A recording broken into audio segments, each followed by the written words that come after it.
Naitwa Mohamed Janabi, ni daktari bingwa magonjwa ya moyo katika hospitali yetu ya taifa Muhimbili. Kwa kumbushia tu, insulin resistance ni hatua moja kabla hujapata kisukari kamili. Kwa kabla hujaingia kwenye kisukari, unakuwa na ugonjwa unaoitwa pre-diabetes, na hapa ndo kwenye tatizo kubwa, kwa sababu tungeweza kupata wagonjwa wengi wakati bado wako kwenye insulin resistance au diabetes, tungeweza kuepuka hawa wagonjwa kutoishia katika magonjwa kama kisukari na magonjwa mengine ambayo nitayataja huko mbele. Kwa hiyo swali kubwa, inafikiaje mpaka mtu anapata insulin resistance? Na sababu kama mtakumbuka kwenye nani zetu mbili za kwanza, tatizo kubwa ni ulaji wa mara kwa mara katika siku. Umekunywa chai asubuhi, kwa sababu unapokula chakula mwili unaingia kwenye kutunza mafuta.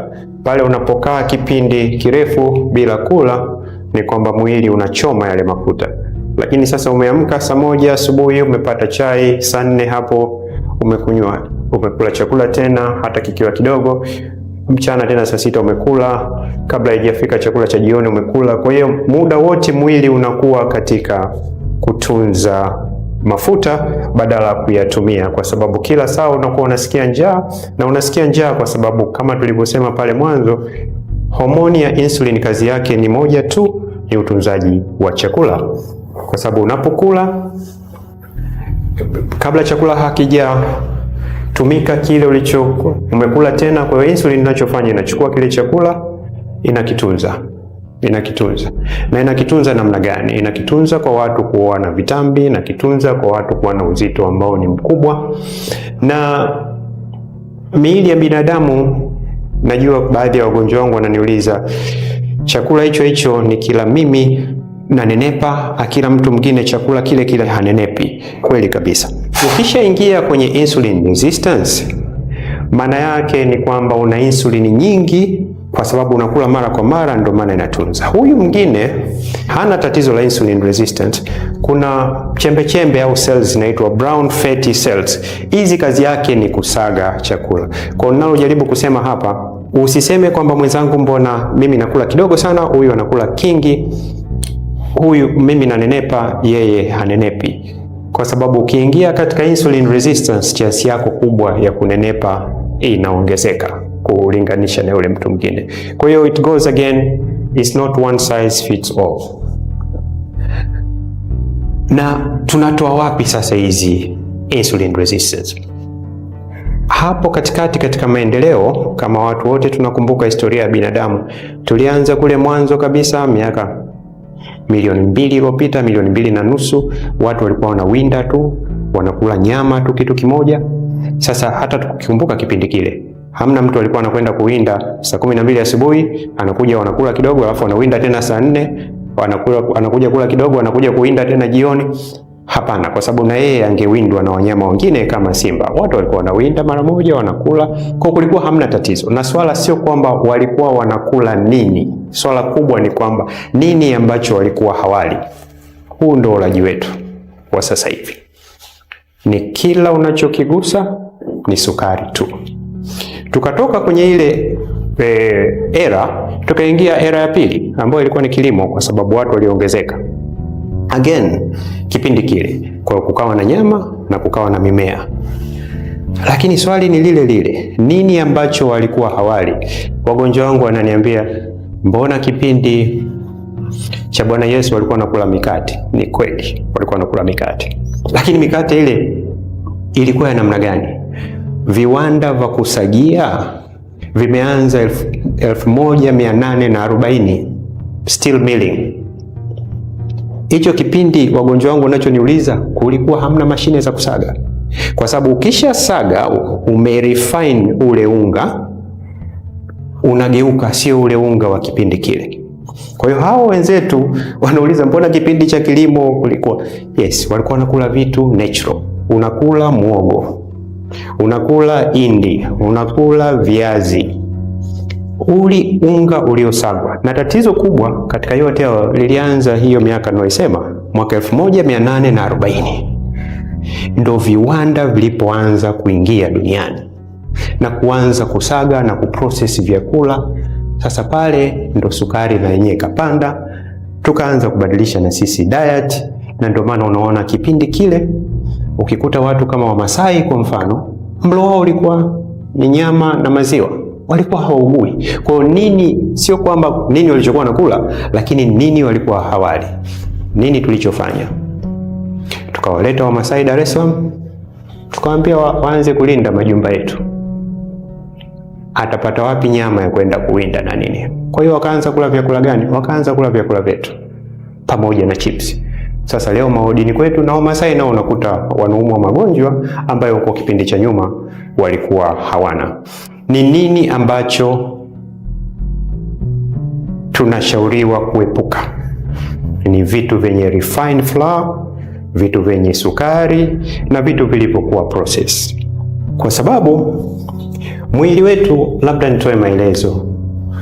Mwili wetu una hormones nyingi, na mimi nitajaribu kuiweka hii kiurahisi kabisa, kusimplify, lakini iko complicated zaidi, lakini nitarahisisha kwa kuiweka.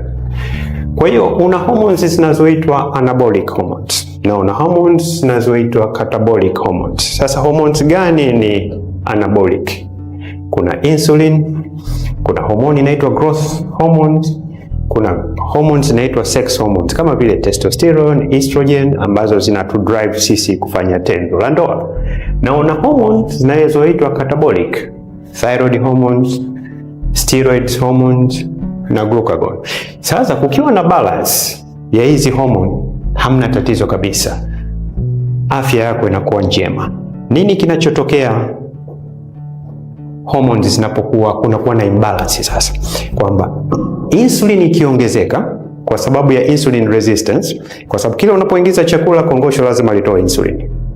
Sasa kwanza ilikuwa inatoa insulin hivi, wewe umekula tena inahitaji insulin nyingi zaidi, umekula tena inahitaji insulin. Sasa ukikifanya hiki kitu kwa muda mrefu, ndio hiyo miaka 10, 15, kunakuwa na chronic production ya insulin, unaingia kwenye insulin resistance. Kwa sasa unahitaji galoni ili uweze kusaga kile chakula.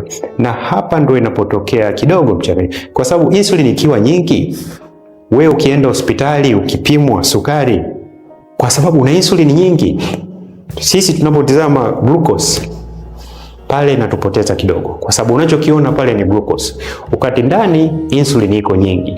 Na ikiwa nyingi, nini inachofanya sasa? Kwanza hizi growth hormones zitashuka, sex hormones zitashuka. Ukishusha sex hormones, nini kinachotokea? Ndio changamoto ya watu kushindwa kupata watoto, changamoto ya kina mama hamu ya tendo la ndoa inaposhuka, kina baba wanapata erectile dysfunction. Thyroid hormones zitapanda juu au zitashuka. Kila wagonjwa 3, 4 wanakuja kliniki leo wana matatizo ya thyroid. Huu ugonjwa wa thyroid ukoje? Ndio wale ikiwa nyingi, ikipanda juu sana, ndio yale macho unaona watu kama yanataka kutoka. Ikiwa thyroid iko chini, ndio wale watu ananenepa, anakuwa yuko slow kwenye kila kitu. Why? Kwa sababu kumetokea imbalance, insulin iko nyingi. Tunaona watu uzito unaongezeka. Uzito unaongezeka kwa sababu steroids zinakwenda juu. Na wale waliokuwa kwenye medical school wanafahamu. Tulikuwa tukiona wagonjwa wanakuja wanene hospitali, tunasema huyu ana Cushing. Yaani unakuwa mnene, mafuta yanajaa hapa, mafuta yanajaa kwenye kitambi, kwa sababu kumetokea imbalance. Insulin imekwenda juu na hizi steroids zimekwenda juu na glucagon zimekwenda juu, na pale ndo watu wanapoishia kupata kisukari. Kwa hiyo hii balance ya hizi hormone kwenye mwili yetu ni kitu muhimu sana. Na ukitaka kuona sasa, mimi na wanasayansi wengi hatuamini kwamba binadamu wamebadilika genetically kupitia genes. Hapana. Kwa sababu huyu mtu hapa na huyu genes wanafanana. Lakini nini kilichobadilika kati ya huyu na huyu? Huyu kwa sababu ya hormones ziko juu za insulin na kisukari na kila kitu, amebadilika, amekuwa nene. Kwa hiyo tunahitaji kitaalamu, amekuwa hormonally modified. Na hormone gani ambayo ni kubwa inahusika? Ni insulin. Kwa utaona evolution ya binadamu Genes zina play part, lakini kitu kikubwa kilichotubadilisha hapa katikati ni ulaji wetu ambao insulin inakuwa involved sana. Sasa magonjwa gani yanahusikana na insulin resistance au pre-diabetes au stage moja kabla hujafikia kisukari kamili? Sasa magonjwa yanayohusikana na tatizo la kuwa na insulin nyingi tuliyagusia kwenye recording zetu 2 za kwanza. Lakini magonjwa yanayohusikana sasa, moja ni uzito kuwa mkubwa, magonjwa ya pressure, kila mtu anaona yalivyokuwa mengi siku hizi, kisukari, saratani, Alzheimer disease. Huu ni ugonjwa ambao uko zamani watu wakifika miaka 100 kumbukumbu bado iko pale pale, lakini sasa hivi utaona mapema kabisa miaka 65, 70 watu wameshaanza kusahau vitu, hawezi kufanya vitu vidogo vya kwake. Ni ugonjwa unaitwa Alzheimer disease. Kumbukumbu zinazidi kupotea, tunaanza kusahau vitu umri mdogo kabisa, na ukishaanza kuona ufunguo wangu nimeweka wapi, na ufunguo ulikuwa nao hapo mwenyewe, ufunguo wangu wa mlango nimeweka wapi, simu yangu iko wapi, ni viashiria ambavyo sisi wote tunatakiwa kuwa uangalifu kidogo. Magonjwa ya moyo yameongezeka, watu wamekuwa na matatizo makubwa sana ya magoti, arthritis, kwa sababu ukiwa na insulin resistant, mwambie daktari wako akupime uric acid, ataikuta uric acid iko juu. Zamani ulikuwa ukiona ya magonjwa unasema mtu ni mnene sana, lakini siku hizi hata wale waliokuwa wembamba wana matatizo ya magoti, na anaweza siwe na uzito mkubwa lakini ana insulin resistance, ataishia, kwa sababu insulin inaharibu magoti na viungo vingine. Magonjwa ya figo, pale Muhimbili tunaendelea kusafisha figo, watu karibu 150 kila siku wanakwenda kwenye dialysis. Tumelizungumzia hili, lakini mama kupungua hamu ya tendo la ndoa, kina baba nguvu za kiume kupungua kidogo. Kwa hiyo ni vitu ambavyo ukianza kuviona vinaashiria insulin resistance kama huna kisukari kamili. Na ukitaka kutizama wagonjwa wetu wa moyo wakiwa 10, 2 au 3 kati yao wana kisukari ambao kimeonekana kabisa. Sasa hii slide inaonyesha nini? Hii blue ni vifo, na hii nyekundu ni ulaji wetu wa wanga na kisukari. Sasa tizama zinavyoendana. Wanga katika chakula mwingi, sukari nyingi, vinaendana na hivi vifo kwa sababu yale magonjwa yaliyotaja. Lakini kitu ambacho muhimu sana, ningependa sana watazamaji mtizame. Tizama hii miaka hapa, sukari ilipokuwa hadimu, hiki ni kipindi cha vita ya kwanza ya dunia, na vifo vilipungua. Vita ya pili ya dunia na vifo vinapungua. Inakwambia nini? Ulaji wetu wa wanga wa hali wa juu na sukari unaendana na magonjwa yanayopelekea mtu kupata vifo, na vifo vingine ni vya mapema, premature death. Kwa ni vitu ambavyo vina ushahidi wa kutosha, na haya ninayoyasema yako kwenye tafiti za wenzetu waliotangulia, na reference iko hapa inaweza kutizamwa. Kwa ni tafiti zilizofanywa, sio vitu vya mtandao vya kukisia. Sasa ushauri wangu mkubwa ni nini?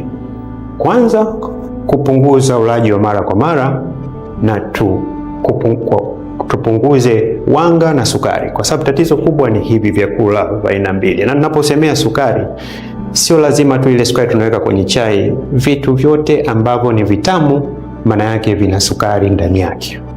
Kwa ni kuvipunguza hivi, kupunguza ulaji wa hivi vyakula vya kusindika, processed food, kupunguza utumiaji wa polyunsaturated fats, kutumia kama source ya kupata nguvu vyakula vyenye protein na mboga na mafuta kama olive oil, kutumia matunda hasa kama avocado, mazoezi ya 10,000 kwa siku, kucontrol uzito wetu.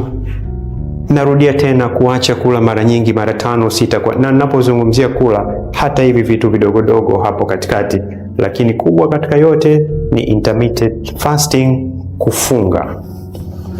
Tulizungumzia kwa mfano, umekunywa chai saa 6, peleka chai kunywa saa 6.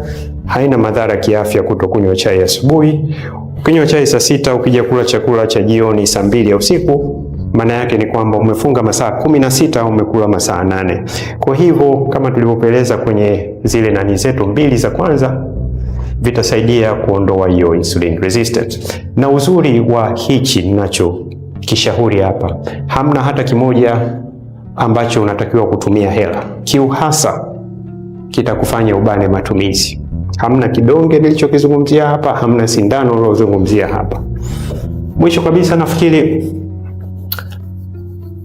kubwa tunataka kujaribu kulisema hapa, tupunguze kuwa mateja wa sukari na wanga, tuongeze kutumia protein na vitu vyenye mafuta machache, kwa sababu ukipunguza ulaji wa sukari na wanga hautaweza kupata njaa mara kwa mara. Kwa sababu nini kinacholeta njaa?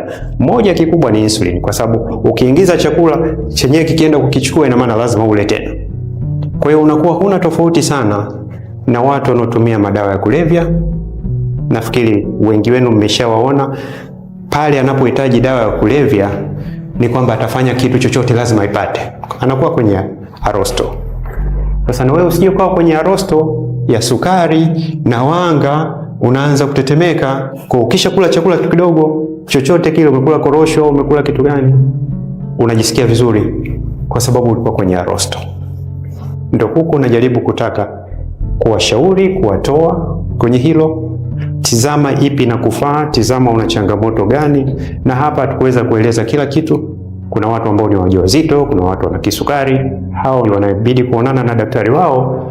Chukua haya niliyosema, mkashauriane. Nashukuru kwa kunisikiliza.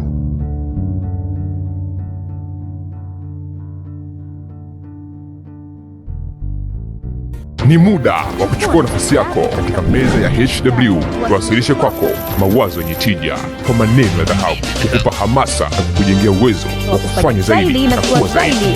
Welcome to the home of positive vibes.